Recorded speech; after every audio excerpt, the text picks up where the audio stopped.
دین اسلام کی بنیاد جن 5 چیزوں پر ہے ان میں ایک بات زکوٰۃ کا ادا کرنا بھی ہے۔ نماز کے بعد قرآن مجید میں اور احادیث مبارکہ میں جس بنیادی چیز کا ذکر کیا گیا وہ زکوٰۃ کا ادا کرنا ہے۔ اللہ تعالیٰ نے فرمایا وَأَقِیمُوا الصَّلَاةَ وَآتُوا الزَّکَاۃَ، نماز قائم کرو اور زکوٰۃ ادا کرو۔ وَارْكَعُوا مَعَ الرَّاكِعِينَ، رکوع کرو رکوع کرنے والوں کے ساتھ۔ یہ جو زکوٰۃ ہے، یہ جو صدقات ہیں، یہ اپنی معنویت اور اپنے حسن کے لحاظ سے معاشرے کے اندر ایک عجیب سی خوبصورتی پیدا کرتے ہیں۔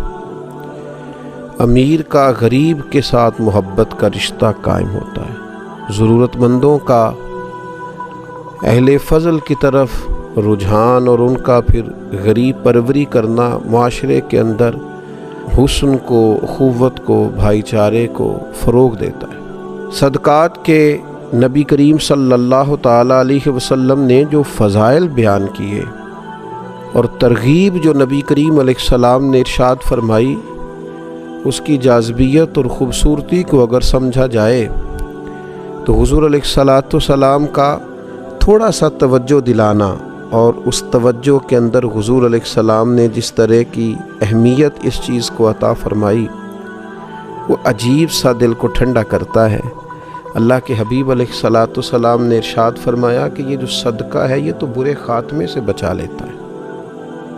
اتنی بڑی بات، اتنا بڑا اجر، یعنی انسان کو سب سے زیادہ جس بات کا ڈر ہوتا ہے وہ یہ ہوتا ہے کہ اختتام کہیں برا نہ ہو جائے۔ یہ صدقہ ایک ایسی چیز ہے جو سوء خاتمہ سے انسان کو محفوظ رکھتا ہے، اور ارشاد فرمایا کہ صدقہ عمر میں اضافہ کرتا ہے، 70 مصیبتوں کے دروازے بند کرتا ہے۔ اللہ تبارک و تعالیٰ کے حبیب علیہ السلام نے اس قدر زیادہ اس کو پسند فرمایا اور اس قدر زیادہ توجہ دلائی کہ فرمایا دوزخ سے بچ جاؤ، چاہے کھجور کا ایک ٹکڑا صدقہ کر کے ہی دوزخ سے بچ جاؤ۔ یہ چیز تمہارے لیے اللہ تبارک و تعالیٰ کی بارگاہ سے بہت بڑا انعام کا سبب بنے گی کہ تمہارے لیے دوزخ سے آزادی ہوگی۔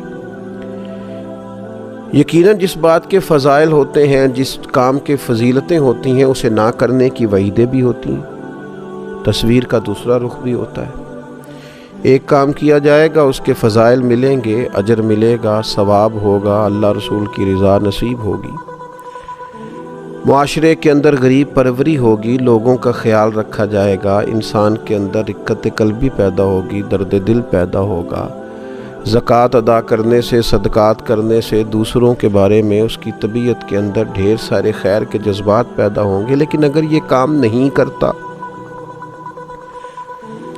وسعت کے باوجود نہیں کرتا، اس پر فرض ہے نہیں کرتا، تو یقیناً پھر اس کی وعیدیں بھی ہوں گی، اس کے لیے سزائیں بھی ہوں گی۔ نبی پاک صلی اللہ تعالیٰ علیہ وسلم نے ارشاد فرمایا، سیاستہ میں موجود ہے، فرمایا جس مال کی زکوٰۃ نہیں دی جائے گی وہ زہریلے سانپ کی صورت اختیار کر کے قیامت والے دن انسان کے گلے کا توق بنے گا اور لوگوں کو ڈسے گا، ہوگا وہ مال ہی۔ یہ مال اللہ کا فضل بھی ہے، لیکن اگر اس کی زکوٰۃ ادا نہیں کی جاتی تو یہ ایک زہریلے سانپ کی صورت میں صبح قیامت انسان کے سامنے لایا جائے گا۔ بخاری میں موجود ہے۔ کیوں صحیح طور پر حساب کر کے، توجہ کر کے، اور کوئی مشکل نہیں ہے آپ کو، اگر آپ مال کے نصاب ہیں تو اس مال پر سال گزرنے کے بعد آپ کو 2.5% زکوٰۃ دینی ہے، 40واں حصہ دینا ہے، تو یہ کوئی مشکل کام نہیں ہے۔ لیکن نہ کریں گے تو اس کی سزا، نبی پاک صلی اللہ تعالیٰ علیہ وآلہ وسلم کی خدمت عالی مرتبت میں خواتین حاضر ہوئیں تو ان کے ہاتھوں میں سونے کے کنگن تھے۔ اللہ کے حبیب صلی اللہ تعالیٰ علیہ وسلم نے فرمایا ان کی زکوٰۃ ادا کر دی، تو انہوں نے نفی میں جواب دیا، تو آپ صلی اللہ تعالیٰ علیہ وسلم نے ارشاد فرمایا کیا تمہیں پسند ہے کہ تمہیں آگ کے کنگن پہنائے جائیں؟ ڈر گئی، پریشان ہو گئی۔ تو اللہ کے حبیب علیہ السلام نے انہیں تاکید فرمائی کہ اس سونے کی جو تم نے ہاتھ میں پہنا ہے اس کی زکوٰۃ ادا کرو۔ ایسا نہ ہو کہ یہ آج تو تم نے سونے کے کنگن پہنے ہیں اور قیامت کے دن تمہیں آگ کے کنگن پہنا دیے جائیں۔ تو جو لوگ بھی مال کے نصاب ہیں، صاحب استطاعت ہیں اور جن پر زکوٰۃ فرض ہے، وہ اس بات کا اچھی طرح خیال کر لیں کہ یہ زکوٰۃ مال کو پاک بھی کرے گی، فائدہ بھی کرے گی، اللہ کی رضا اور خوشنودی کا باعث بھی بنے گی، اور نہ ادا کریں گے تو ایک تو یہ کہ آخرت کے اندر اس کو یہ والی سزائیں ملیں گی کہ آگ کے کنگن پہنائے جا رہے ہیں اور مال سانپ بنتا جا رہا ہے۔ حضور علیہ السلام نے یہاں دنیا کے اندر بھی ارشاد فرمایا کہ خشکی اور تری میں جو تمہارا مال ضائع ہوتا ہے وہ زکوٰۃ ادا نہ کرنے کی وجہ سے ہوتا ہے۔ تو ایک تو بات یہ کہ زکوٰۃ ذمہ داری کے ساتھ ادا کی جائے، اس کام میں کسی قسم کی کوئی کوتاہی نہ کی جائے، کسی سستی کا شکار نہ ہوا جائے، لیت و لالا کا شکار نہ ہوا جائے، بہانے بازی نہ کی جائے۔ اس فرض کو فرض جانتے ہوئے، انتہائی حساس مسئلہ سمجھتے ہوئے اس کی فوری ادائیگی کا اور احتیاط سے بندوبست کیا جائے۔ اور پھر یہ کہ اس کے جو آداب ہیں، جو ایک مسلمان کوئی بھی عبادت کرتے ہوئے کچھ آداب کا خیال رکھتا ہے، ان آداب کا بھی پوری طور پہ خیال رکھا جائے۔ سب سے پہلی بات تو یہ کہ زکوٰۃ حسن نیت سے ادا کی جائے۔ زکوٰۃ کوئی پتھر پھینکنے والا عمل نہیں ہے کہ جیسے بھی پھینک دیں گے، خوش دلی سے پھینکیں یا بد دلی سے وہ لگ جائے گا۔ یہ زکوٰۃ تو اللہ کی بارگاہ میں دینی ہے، صدقہ کو پتھر پھینکنے والا عمل تو نہیں کہ جیسے بھی پھینکے لگ جائے گا۔ یہ تو خالص اللہ کی رضا کے لیے دینی ہے۔ تو اس کے بارے میں تو قرآن مجید نے فرمایا وَمَا تُنْفِقُونَ إِلَّا ابْتِغَاءَ وَجْهِ اللَّهِ، تم جو کچھ بھی خرچ کرتے ہو اسی لیے تو خرچ کرتے ہو کہ تمہیں اللہ کی خوشنودی حاصل ہو۔ تو حسن نیت، ارادہ حسین، دیتے وقت اللہ تعالیٰ کی رضا کے لیے خاص جذبہ۔ ایک بزرگ فرمایا کرتے تھے کہ میں تو جب صدقات دیتا ہوں تو جسے دیتا ہوں اسے اپنا محسن سمجھتا ہوں، کہ دیکھو میں اسے دے رہا ہوں، بندے کو دے رہا ہوں اور راضی مجھ سے میرا اللہ ہو رہا ہے۔ تو حسن نیت پہلی بات، اور دوسری بات ہر قسم کی تصنع سے بچا جائے، ہر قسم کے ریا سے بچا جائے۔ یہ دے کر کے اور کسی قسم کا بھی اگر دکھلاوے کا مزاج بنایا جائے یا کسی شخص کو کسی بھی طور پر بتایا جائے تو یاد رکھیے گا حضور علیہ السلام نے فرمایا اللہ قیامت کے دن ارشاد فرمائے گا انہی سے جا کے اجر لو جن کو دکھانے کے لیے تم عمل کرتے تھے۔ تو تصنع سے پورے طور پر اور مکمل طور پر اجتناب کیا جائے، اور پھر اسے دیا جائے اس پر احسان نہ جتلایا جائے، ایذا نہ دی جائے، تکلیف نہ دی جائے۔ ہمارے ہاں جس طرح سے لوگ کہتے ہیں آپ ابھی آ گئے، تو میرے سونے کا ٹائم تھا، کل آئیے گا، پرسوں پتہ کر لیجئے گا، ہاں میرا ارادہ بن گیا ہے، آپ صبح وقت پر آ کر لائن میں کھڑے ہو جائیے گا۔ اللہ تعالیٰ نے جب آپ کو دیا ہے تو اس طرح تھوڑی دیا ہے، معاذ اللہ۔ آپ ایذا نہ دیں، تکلیف نہ دیں۔ وہ کسی نے کہا تھا کہ لوگوں کو ملا ہے تو مقدر سے ملا ہے، ہم کو تو مقدر بھی تیرے در سے ملا ہے۔